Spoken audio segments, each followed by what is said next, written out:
Fear and frustration outside this Stellantis plant in Windsor, Ontario. Could be 2 weeks, could be 2 months, who knows? We are very worried. As the auto sector tariffs went into effect, the notice went out. 4,000 people who build Chrysler and Dodge vehicles now on temporary layoff.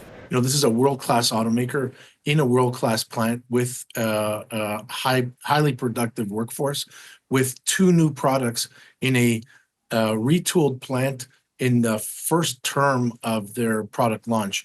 Closing for 2 weeks in April is not normal. Layoffs also beginning in the U.S. Midwest and Mexico. I'm not surprised that you're seeing immediate reactions. This is what the U.S. policy will do. Canada's auto industry says as tariffs stack up, so will vehicle prices. These tariffs are going to drive up new vehicle prices by between $4,700 US and $10,000 US. Fears of consumers putting the brakes on new purchases are already having an effect south of the border. Right now, companies have been in one of 2 modes: analysis and paralysis. Once beautiful American dream. On what he called Liberation Day, Trump promised a golden age of American manufacturing. GM has announced increased production in Indiana, but at what price? Our economies in Michigan and Ontario are absolutely interconnected, and it took years, decades to build that. To people in Detroit, those tariffs bring risk. I think they're terrible, they're unfounded, they're inconsistent, they're illogical, there's no logic or plan to it. I think it's awful.